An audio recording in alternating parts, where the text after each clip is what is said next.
Hey guys, John here.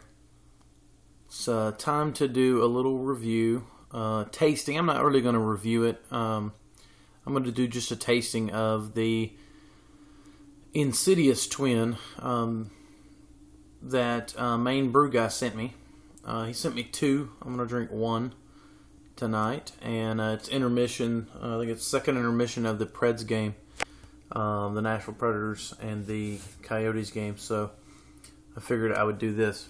So let's give it a pour. I've already opened it just because I only have one hand at the moment. We're going to give it a gentle pour just down the middle.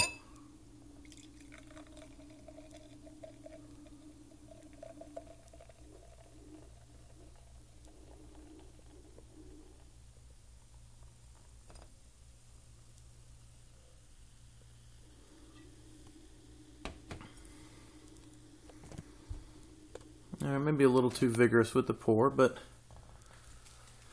here we go. Let's take a look.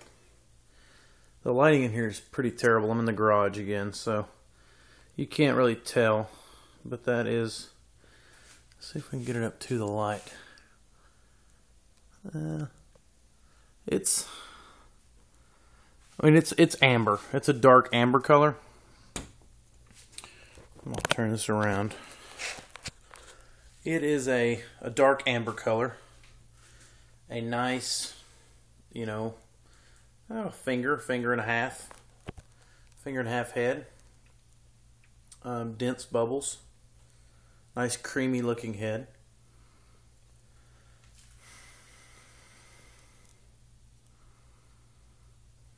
Smells great. It smells just like Jake's and mine. I think I'm smelling a little more. It's hop aroma. There's a little bit of maltiness I'm smelling. Not a ton. Mostly hops.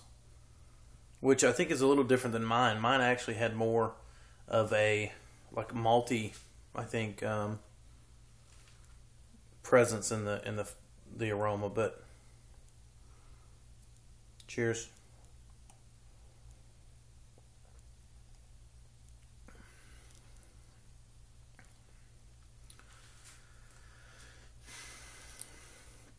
And he told me he did, it's slightly different. He added a 40-minute addition to this.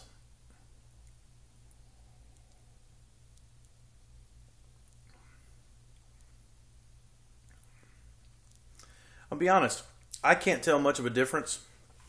I'll put you up here a little bit to help my arm. I can't tell much of a difference, to be quite honest with you, in the bitterness level. I almost think that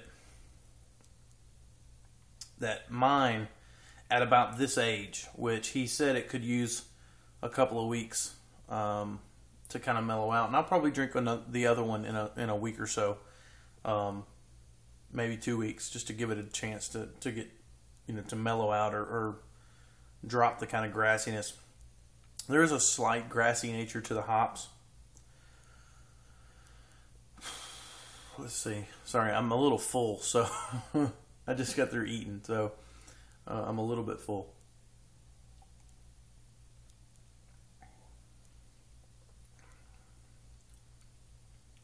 Good malt backbone, though.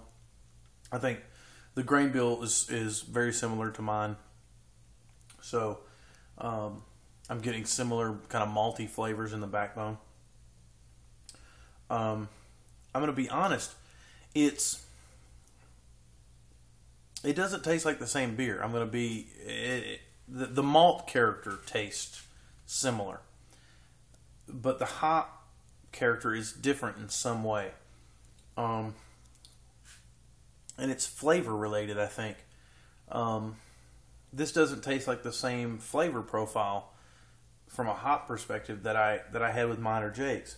Not in a bad way. I'll say that. It just tastes slightly different. I don't know if it's different age of hops or, different whirlpool. I don't know I don't have the sheet out in front of me, so I don't know all the different specs that he did differently than Jake or I might have, but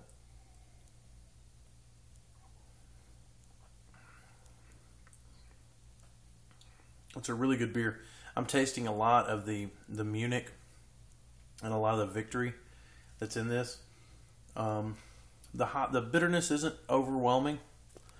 Even with the 40-minute addition that he added, that Mainebrew guy added, it's not overly bitter, and honestly not much different from a bitterness standpoint when mine was this age, that I can tell. Now, in a month or so, that could drop. Mine dropped off, and it doesn't have that initial punch that it had to start with, so it drops off fairly quickly.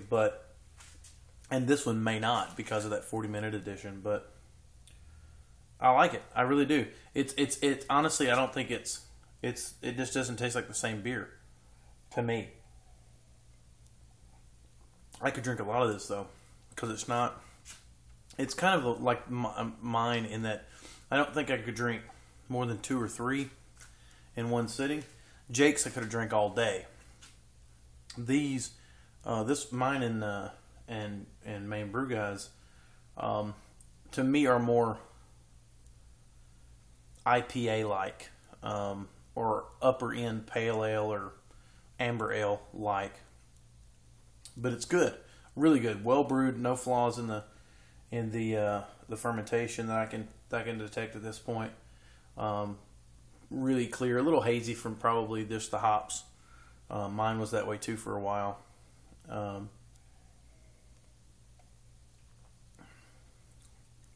It's a good beer though, really good beer, A+, really good. So I appreciate you sending it. I'll get to the other ones hopefully sometime soon. I get really busy and I end up just not making videos. Umpiring's pretty much over with. I've got some postseason stuff to do, but that will conclude my year real soon. I want to take you around some of the stuff that I've done recently. Some additions to the brew stand, things like that. So, here is my new little toy. It is, I'll give you a shot. Oh, yeah, it's a little dark. You really can't see. But it's the Chill Hog 2000. It is a plate chiller, a 20 plate chiller from Rebel Brewer, my local homebrew store. And I added all of, I just bought the chiller itself. I have all the components already here.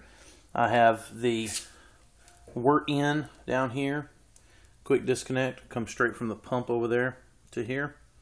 Wort out, temperature gauge to tell me what it's coming out at, and the ball lock, the ball valve to control the wort out, so that it will help me keep the temperature down and control the flow on the way out. Standard garden hose quick disconnect, and I have quick disconnect with just a regular hose that I use on my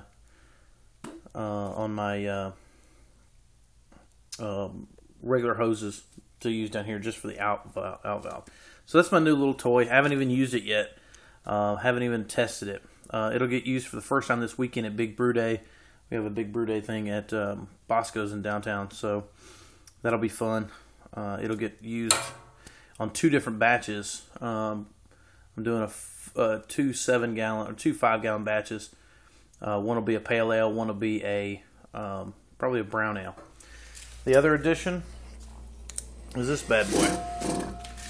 I went and I traded in my 5-gallon CO2 tank for the 20.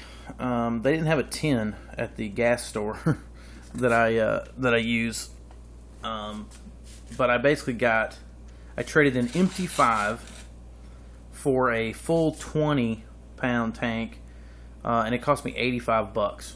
So I really can't beat the price. I got a 20-pound tank empty. If I bought it brand new, would have cost me $85. So I thought it was a good deal. And now all I got to do is figure out how to, punch it. I'll have to rearrange. This is going to have to go here. This is the fridge is going to have to move over there, and then I'm going to have to put this on this side of the thing and drill a hole. And I bought a 3-way distributor to be able to plug it in and carbonate inside. So what else did I get? I got some new hoses. No big deal there, nothing new, just new hoses. Other than that, nothing really special. The dankness clone that I did is in the fridge, carbonating. It's got a little bit of carbonation. I forced carb it today. So Maine Brew Guy, I have the Evil Twin and the Berliner Weiss already bottled. They're ready to go. I'm just waiting for the Evil Twin, or excuse me, for the dankness IPA. I'm calling it McFearless. Nod to one of my favorite Kings of Leon songs.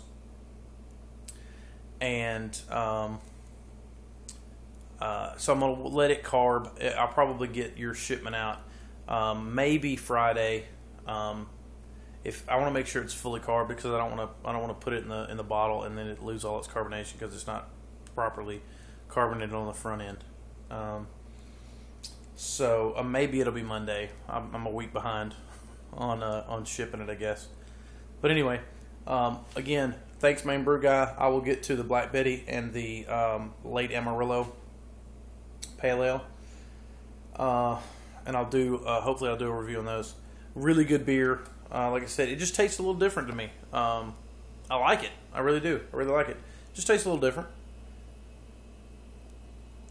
So anyway, cheers, guys. Comment, subscribe. I'll try to get some video this weekend of Big Brew Day. Homebrew Club's doing a huge blowout, free work from Bosco's and all that. So I'll try to get some video of that. Other than that, guys, drink good beer. Cheers.